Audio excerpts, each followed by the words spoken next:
بسم اللہ الرحمن الرحیم الحمدللہ رب العالمین والصلاة والسلام علی اشرف الانبیاء والمرسلین اما بعد فاستعیذ باللہ من الشیطان الرجیم بسم اللہ الرحمن الرحیم السلام علیکم ورحمۃ اللہ وبرکاتہ۔ عزیز طلبہ کرام، امید کرتا ہوں احباب خیر سے ہوں گے۔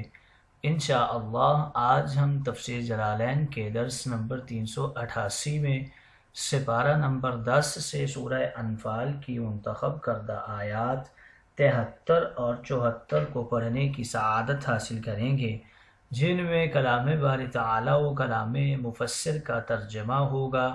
کلام مفسر کی تشریح و توضیح کرنے کی سعادت حاصل کریں گے، اور ساتھ ساتھ ان آیات مقدسہ کا ماقبل آیات کے ساتھ ربط اور تعلق بیان کرنے کی کوشش کریں گے۔ تو آئیے طلبہ کرام بلا تاخیر بڑھتے ہیں اپنے آج کے درس کی طرف۔ بسم اللہ الرحمن الرحیم۔ رب تعالی نے ارشاد فرمایا، والذین کفروا بعضهم اولیاء بعض الا تفعلوه تکن فتنة فی الارض وفساد کبیر۔ آئیے طلبہ کرام ان آیات مقدسہ کا ماقبل آیات کے ساتھ ربط اور تعلق جان لیتے ہیں۔ علماء و مفسرین کرام فرماتے ہیں کہ ان آیات کا پہلا تعلق ماقبل آیات کے ساتھ کچھ یوں ہے کہ پچھلی آیات میں نمبر وار 3 خوش نصیب جماعتوں کا ذکر ہوا۔ پہلی جو مومن بھی ہیں اور مہاجر بھی ہیں، یہ اول درجہ کے لوگ ہیں۔ دوسرے جو مومن بھی ہیں اور انصار بھی ہیں، یہ دوسرے درجہ کے لوگ ہیں۔ تیسرے جو صرف مومن ہیں، نہ مہاجر ہیں نہ انصاری ہیں، یہ تیسرے درجہ کے لوگ ہیں۔ مگر اب ان بد نصیبوں کا ذکر ہے جو کسی درجہ میں بھی نہیں ہیں، یعنی کفار جن کے پاس اصل ایمان ہی نہیں۔ غرض یہ کہ مومنین کی جماعتوں کے بعد کفار کا ذکر ہے، گویا روشنی کے بعد اندھیرے کا تذکرہ ہو رہا ہے۔ دوسرا تعلق ان آیات مقدسہ کا ماقبل آیات کے ساتھ کچھ یوں ذکر کرتے ہیں کہ پچھلی آیت میں حکم تھا کہ اگر مسلمان کفار سے جنگ کریں تو تم مسلمانوں کی مدد کرو۔ اب اس پر عمل نہ کرنے کے برے نتیجے کا ذکر ہے کہ اگر ایسا نہیں کرو گے تو بڑا فتنہ ہو جائے گا۔ تیسرا تعلق کچھ یوں ذکر کرتے ہیں کہ پچھلی آیہ کریمہ میں مومن مہاجرین اور انصار کے احکام ارشاد ہوئے، اب ان دونوں کے فضائل و مراتب ارشاد ہو رہے ہیں۔ ہم المؤمنون حقا، گویا مسائل کے بعد فضائل کا تذکرہ ہے۔ آئیے طلبہ کرام ربط و تعلق آیات کے بعد بڑھتے ہیں آج کے درس کے ترجمہ کی طرف۔ رب تعالی نے ارشاد فرمایا، والذین کفروا بعضهم اولیاء بعض، اور وہ لوگ جنہوں نے کفر کیا یعنی کافرین آپس میں ایک دوسرے کے نصرت اور ارث میں ولی ہیں، لہٰذا تمہارے اور ان کے درمیان کوئی ارث نہیں ہے۔ اگر تم ایسا نہیں کرو گے، یعنی اگر تم مومنین کی حمایت اور کافرین سے قطع تعلقی نہیں کرو گے تو ملک میں کفر کی قوت اور اسلام کے ضعف سے بڑا فساد پیدا ہو جائے گا۔ والذین آمنوا وہاجروا وجاہدوا فی سبیل اللہ، اور وہ لوگ جو ایمان لائے اور ہجرت کی اور اللہ کی راہ میں جہاد کیا اور جنہوں نے پناہ دی اور مدد پہنچائی، یہی لوگ سچے مومن ہیں۔ ان کے لیے مغفرت ہے اور جنت میں عزت کی روزی ہے۔ آئیے طلبہ کرام ترجمہ کے بعد بڑھتے ہیں آج کے درس کی تشریح و توضیح کی طرف۔ یہاں پر بیان ہو رہا ہے پہلی آیت مقدسہ والذین کفروا بعضهم اولیاء بعض، اس کی 2 تفسیریں ذکر کی گئی ہیں۔ حضرت عبداللہ بن عباس کی تفسیر کے مطابق اے مسلمانوں، تمہارے عزیز و اقارب جو ایمان نہیں لائے کافر رہے، نہ وہ تمہارے وارث ہیں نہ تم ان کے وارث ہو، بلکہ وہ آپس میں ایک دوسرے کافر کے وارث ہیں۔ دوسری تفسیر جو اکثر مفسرین نے کی ہے کہ اے مسلمانوں، تم نے آزما لیا کہ کفار خواہ کتنے ہی آپس میں اختلاف رکھتے ہوں مگر تمہارے مقابلے میں ایک دوسرے کے دوست، مددگار اور معاون ہیں۔ دیکھ لو، مشرکین عرب اور یہودی عیسائی آپس میں بہت مختلف ہیں مگر تمہارے مقابلہ میں غزوہ احزاب کے موقع پر سب ایک دوسرے کے دوست بن گئے تھے۔ ہم نے جو احکامات دیے ہیں ان سب پر سختی سے عمل کرو، الا تفعلوہ، اگر تم نے ایسا نہیں کیا، کفار کو اپنا دوست بنایا، ان کے ساتھ غلط ملت رہے یا کافروں کے مقابلے میں مسلمان بھائیوں کی مدد نہ کی بلکہ تماشائی بنے رہے، یا تم مسلمان متفق نہ رہے، بکھرے رہے یا آپس میں ایک دوسرے سے لڑتے بڑھتے رہے، تو پھر سن لو، تکن فتنۃ فی الارض وفساد کبیر، تو زمین میں بڑا فتنہ پھیلے گا۔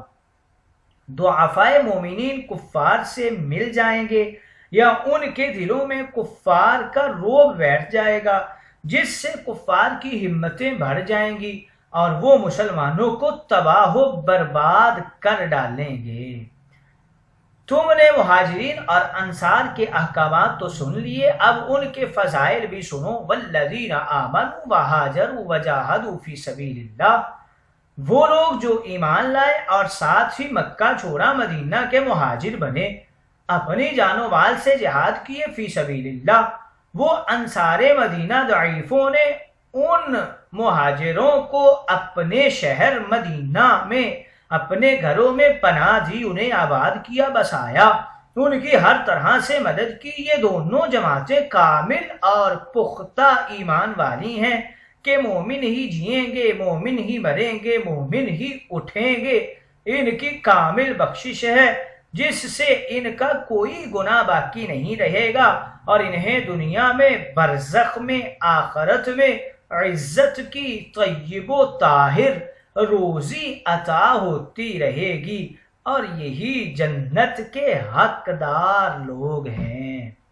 آئیے طلبہ کرام، تشریح و توضیح کے بعد بڑھتے ہیں اغراض و فوائد کی طرف۔ والذین کفروا، یہاں ولایت کے معنی اشتراک عداوت کے ہیں کہ یہود و نصارہ اور مشرکین قریش آپس میں شدید دشمن تھے، لیکن رسول اللہ کی عداوت میں سب ایک ہو گئے، اور یہ صورتحال آج تک چلی آ رہی ہے۔ غیر قومیں کیسی ہی ایک دوسرے کے دشمن ہوں لیکن اسلام کے مقابلہ میں ایک ہو جاتی ہیں۔ الا تفعلوہ تکن فتنۃ فی الارض وفساد کبیر، اس کے حوالے سے بتا رہے ہیں اگر اس فقرے کا تعلق والذین کفروا بعضهم اولیاء بعض سے مانا جائے تو مطلب یہ ہوگا کہ جس طرح کفار ایک دوسرے کی حمایت کرتے ہیں، اگر تم اے اہل ایمان آپس میں ایک دوسرے کی حمایت نہیں کرو گے تو زمین میں فتنہ و فساد برپا ہو جائے گا۔ الا تفعلوہ تکن فتنہ، اگر اس کا تعلق مذکورہ تمام احکام کے ساتھ کیا جائے تو اس ارشاد کا مطلب یہ ہوگا کہ مہاجرین و انصار کو آپس میں ایک دوسرے کا ولی ہونا چاہیے، جس میں باہمی امداد و اعانت بھی داخل ہے اور وراثت بھی۔ اور دوسرا یہ کہ اس وقت کے مہاجر اور غیر مہاجر کے درمیان وراثت کا تعلق نہیں ہونا چاہیے مگر دینی رشتہ کی بنیاد پر امداد و نصرت کا تعلق اپنی شرائط کے ساتھ باقی رہنا چاہیے۔ اور تیسرا ترجمہ اس کا یہ ہو سکتا ہے کہ کفار آپس میں ایک دوسرے کے اولیاء ہیں، ان کے قانون ولایت و وراثت میں کسی قسم کی دخل اندازی مسلمانوں کو نہیں کرنی چاہیے۔ اگر ان احکام پر عمل نہ کیا گیا تو زمین میں فتنہ و فساد پھیل جائے گا، یہ تنبیہ غالباً اس لیے کی گئی ہے کہ جو احکام اس جگہ بیان ہوئے ہیں وہ عدل و انصاف اور امن عامہ کے لیے بنیادی اصول کی حیثیت رکھتے ہیں، کیونکہ ان آیات نے یہ واضح کر دیا ہے کہ باہمی امداد و اعانت اور وراثت کا تعلق جیسے رشتہ داری پر مبنی ہے، ایسے ہی اس میں مذہبی اور دینی رشتہ بھی قابل لحاظ ہے، بلکہ نسبی رشتہ پر دینی رشتہ کو ترجیح حاصل ہے۔ اسی وجہ سے مسلمان کافر کا اور کافر مسلمان کا وارث نہیں ہو سکتا، اگرچہ وہ آپس میں ان کے مابین نسبی رشتہ ہو، لیکن نسبی رشتہ کو دینی رشتہ پر ترجیح حاصل نہیں ہوگی اور مذہبی رشتہ ہی فوقیت لے جائے گا۔ آئیے طلبہ کرام بڑھتے ہیں آج کے درس پر ہونے والے اعتراضات کی طرف۔ آج کے درس پہ پہلا اعتراض یہ ہوتا ہے، اگر اس آیت بعضهم اولیاء بعض میں اولیاء بمانے دوست اور مددگار ہو اور معنی یہ ہو کہ سارے کفار بعض کے دوست مددگار ہیں، تو یہ آیت اس آیت کے خلاف ہے وَأَلْقَيْنَا بَيْنَهُمُ الْعَدَاوَةَ وَالْبَغْضَاءَ۔ اس کا جواب یہ دے رہے ہیں یہاں مسلمانوں کے مقابل ان کی دوستی مراد ہے، اور آپ کی پیش کردہ آیت میں ان کی آپس کی واقعی دشمنی مراد ہے، یعنی وہ لوگ ہیں تو ایک دوسرے کے دشمن، مگر مسلمانوں کے مقابلہ میں سب مل جاتے ہیں۔ دوسرا اعتراض آج کے درس کے اوپر یہ ہوتا ہے، اگر پہلی آیت میں اولیاء بمانے وارثین ہیں تو چاہیے کہ سارے کافر ایک دوسرے کے وارث ہوں، مشرکین مجوسیوں عیسائیوں یہودیوں، اور اس کے برعکس، کیونکہ والذین کفروا میں کوئی قید نہیں، مگر مسئلہ فقہی یہ ہے کہ مختلف دینوں والے کفار ایک دوسرے کے وارث نہیں ہو سکتے۔ اس کا جواب یہ دے رہے ہیں کہ یہاں مہاجرین مکہ کے وہ رشتہ دار مراد ہیں جو کافر رہے، نہ تو ایمان لائے نہ انہوں نے ہجرت کی، اور مطلب یہ ہے کہ اے مہاجر مسلمانوں، نہ تو تم اپنے کافر رشتہ داروں کے وارث ہو نہ وہ تمہارے، بلکہ وہ خود ایک دوسرے کے وارث ہیں، وہ سارے کے سارے مشرک تھے، لہٰذا ایک دوسرے کے وارث تھے۔ روش کلام بھی یہی بتا رہی ہے۔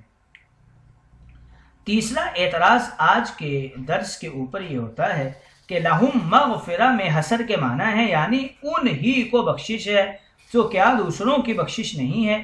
اس کا جواب یہ دیتے ہیں کہ پچھلے کہ ان کی شان کے لائق بخشش واقعی صرف انہی کے لیے ہے۔ اللہ تعالی ہمارے گناہ کبیرہ صغیرہ تو اپنی رحمت کاملہ سے ہی معاف فرمائے گا۔